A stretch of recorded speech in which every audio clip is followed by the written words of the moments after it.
Olá, gente, mais uma vez estamos aqui hoje nesse programa especial Povos da Terra, Nepal. E hoje nós vamos falar sobre algo muito especial que tem acontecido aqui no Nepal, nas nossas igrejas. Eu quero mostrar para vocês de verdade um pouquinho dos trabalhos que nós realizamos no Nepal, como tem sido uma bênção, como Deus tem feito coisas maravilhosas. E uma das coisas assim mais importantes que eu vejo assim no trabalho que nós realizamos no Nepal são literalmente as igrejas. As igrejas têm cada dia mais tornado igrejas relevantes nessa nação. E Deus tem dado coisas importantes demais. Deus tem feito coisas lindas demais. Tenho visto aqui a liderança nepalesa crescendo e Deus tem feito coisas muito grandiosas. Eu só posso lembrar de Paulo e quando Paulo plantava as igrejas que ele plantava. Eu lembro que existe uma parte da história de Paulo que chama muito a minha atenção, é que quando Paulo chega em Atenas e ele começa a pregar o evangelho em Atenas, ele não recebe tantas pessoas, as pessoas literalmente não aceitaram tanto aquilo que Paulo estava falando para aquela pessoa. Por quê? Atenas era um centro muito importante, ideológico.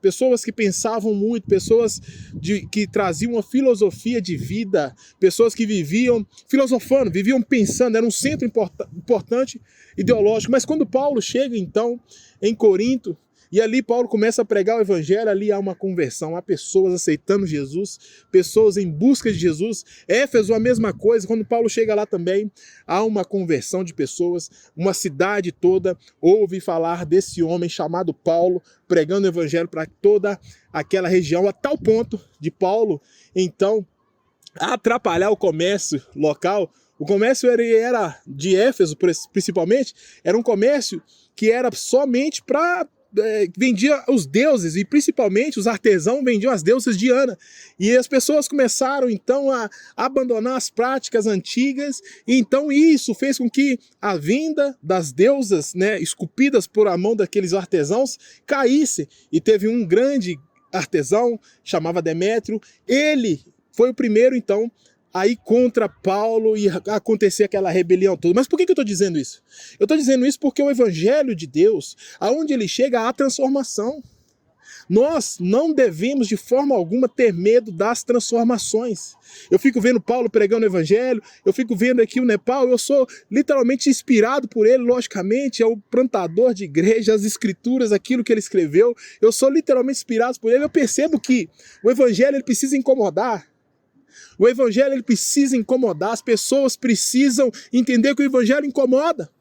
O evangelho incomodou aquela cidade de Éfeso, onde as pessoas ali começaram então a largar os outros deuses, e isso fez com que o comércio local caísse, porque as vendas dos deuses esculpidos pelas mãos dos artesãos não eram como antes de Paulo.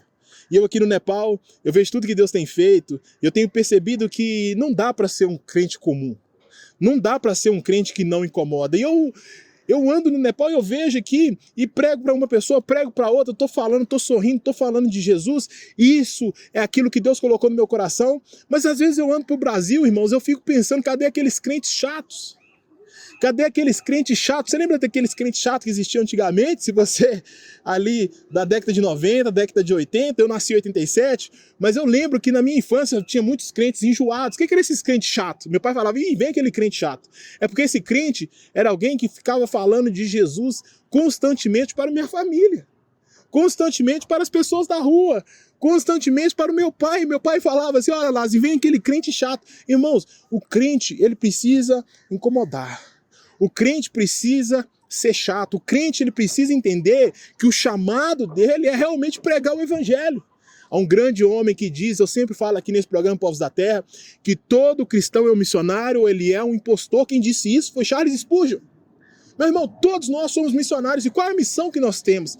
A missão que nós temos é apresentar Jesus Cristo para as pessoas, para que as pessoas então adorem a Deus em espírito e em verdade. E tudo isso que nós vivemos aqui no Nepal, e eu vendo aqui o crescimento, algumas igrejas, eu estou percebendo algo que é uma das partes mais gostosas do trabalho de plantação de igreja, é quando o líder local começa então a crescer, a tomar conta, e você começa a sair de cena e dar toda a autoridade para o líder local. É uma fase tão especial, uma fase que você vê os líderes fazendo, você corrigindo uma coisa aqui, outra ali, mas você vê e começa a profetizar, começa a adorar a Deus, começa a dizer sobre a vida desse líder que ele será melhor do que você. Eu estou nessa fase aqui nesse Nepal. Por que a gente faz isso? Nós fazemos isso porque nós queremos que as pessoas daqui, que a população nepalesa, não apenas nepalesa, mas também hindu, que essa população adorem a Jesus em espírito e em verdade. Isso é tão importante porque o fim da missão, ela não é o homem. O fim da missão não é o homem, o fim da missão precisa ser a Deus. E qual que é o fim da nossa missão? É fazer com que as pessoas adorem a Deus em espírito e em verdade. Esse é o nosso chamado. Quando Jesus diz em Mateus capítulo 28, ide por todo mundo pregar o evangelho a toda criatura, o que Jesus estava dizendo é que através do evangelho, através da pregação do evangelho, essas pessoas seriam salvas e essas pessoas então adorariam a Deus. E o missionário ele tem que entender isso. Se você, como eu, é um missionário, você precisa entender isso, que a sua função, o trabalho e a sua... Eu não gosto de falar função, mas eu gosto de falar a sua responsabilidade. É pregar o evangelho para as pessoas, para que as pessoas, então, adorem a Deus. E através da adoração genuína a Deus, essas pessoas então entendam, né? Você e todos nós entendemos que o fim nosso é sempre adorar a Deus. Tudo é feito para adoração a Deus. Um grande homem, uma vez, ele disse algo que mexe muito comigo, e essa frase dele é impactante. Ele disse algo assim, ó: tudo no mundo, tudo no universo, tudo que existe é para o teatro da glória de Deus. Tudo é para a glória de Deus. Então o trabalho missionário, o trabalho que o missionário faz, a questão missionária, o chamado missionário, ele tem que entender que ele vai ter que funilar para uma coisa e funila para adoração a Deus. E aqui no Nepal eu percebo muito isso, porque eu vejo que as igrejas aqui estão no processo de quê? Adorarem a Deus. Eles precisam adorar a Deus, a função e a responsabilidade deles também é a adoração a Deus genuína, da mesma forma que eu e você. Não importa se a igreja aqui ela é confortável ou não é tão confortável como a igreja do Brasil, não importa se a sua igreja é uma igreja que tem um telão de LED ou que não tem um telão de LED, ou não importa se a sua igreja tem uma cadeira acolchoada ou não tem uma cadeira acolchoada, nós estamos caminhando para o mesmo lugar, para o mesmo sentido, para o mesmo movimento, nós precisamos ir para o mesmo lugar. E esse lugar que nós estamos caminhando é sempre um lugar onde nós vamos adorar a Deus. Irmãos, isso aqui que nós vivemos no mundo hoje é só um ensaio. É só um ensaio daquilo que nós vamos viver na eternidade. E aí eu fico vendo a igreja nepalesa, eu fico vendo a igreja indiana, eu fico vendo a igreja tailandesa, eu fico vendo a igreja americana, a igreja brasileira, e eu fico imaginando lá no céu. Todos nós, juntos, adorando a Deus em espírito e em verdade. Isso é maravilhoso. Por isso que nós estamos no Nepal. Por isso que nós queremos que o Nepal tenha, nos próximos anos, 77 igrejas. Por que 77, pastor? Porque aqui no Nepal tem 77 distritos. Nós queremos ter pelo menos uma igreja por distrito nessa nação. É por isso que nós temos o Seminário Teológico Carisma. É por isso que nós temos aqui as igrejas que trabalham, que fazem, que estão aqui todos os dias. É por isso que nós temos famílias conosco. É porque nós queremos que todo esse Nepal tenha a oportunidade de adorar a Deus. E, meu irmão, eu sei que é uma coisa que talvez muitas pessoas vão dizer, mas tá, Lázaro, mas o Nepal é hindu, o Nepal ele é budista, o Nepal é diferente, a cultura. Mas, meu irmão, presta atenção. Eu não concordo com uma coisa. Eu não concordo que o nepalês não tem o direito de ouvir a respeito de Jesus. Meu irmão, eu gosto muito dessa frase, porque enquanto a igreja brasileira ouve falar de Jesus, ou na verdade, enquanto o irmão no Brasil ouve falar de Jesus 10 vezes, aqui no Nepal, há pessoas que nunca ouviram falar de Jesus. E o nosso objetivo aqui é um só, é levar Cristo para as pessoas, porque através disso as pessoas então adorem a Deus. Nosso objetivo é isso. E cada irmão aqui nessa nação, cada pessoa nessa nação, ela vai ouvir falar de Jesus. Porque o próprio Jesus disse que o evangelho do reino seria pregado em todas as nações. Então viria o fim. E nação, irmão, não são países. Nações são povos. Somente aqui no Nepal nós temos 130 nações dentro do Nepal. São 130 povos aqui dentro dessa região aqui, com 130 línguas diferentes. É um país com 130 nações. O Brasil é um país com várias nações também.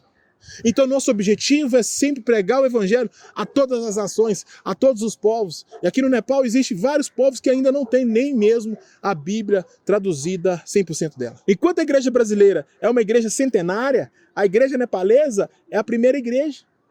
O evangelho chegou nessa nação tem menos de 100 anos.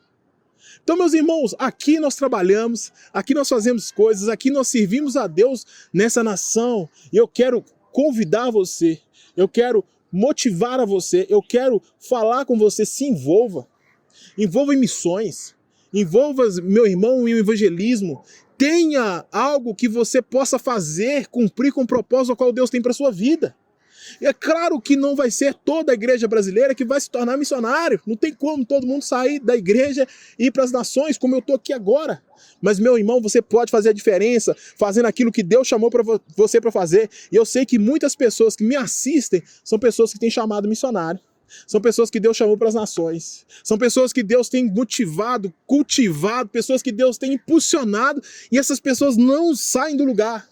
Eu creio que nos próximos anos nós viveremos na nação brasileira um avivamento muito grande e então sairá uma onda de missionários. Pessoas falam assim que no Brasil tem uma promessa de ter a terceira onda missionária e que haja mesmo essa terceira onda missionária. Porque, meus irmãos, só aqui nessa nação são 30 milhões de pessoas.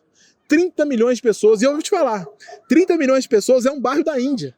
Na Índia nós temos 1,6 bilhões. Eu estou do lado aqui dessas nações. Meu irmão, há um campo que está à espera de ceifeiros. Eu tenho certeza que você é um ceifeiro de Deus para as nações. Basta você querer, basta você realmente querer. E a Bíblia diz, pede-me e eu te darei as nações por herança. Então pede a Deus, ora. Você vai ganhar as nações por herança através da sua oração, através da sua busca. Então pede a Deus as nações, que Ele te dará as nações por herança. Eu quero orar por você para finalizar esse programa. Que Deus abençoe você, né? Antes de qualquer coisa, que Deus te abençoe, Deus te guarde. E eu quero orar por você. Pai, quero orar por essa pessoa que está aqui assistindo esse programa agora. Que o Senhor, ó Pai, em nome de Jesus, coloque no coração dessa pessoa aquilo que ela deve fazer. Que o Senhor direcione, que o Senhor a capacite e que o Senhor aguarde. E que não falte recursos financeiros sobre a vida deles ou dela. No nome de Jesus nós oramos. Amém. É isso aí, irmãos. Deus abençoe vocês.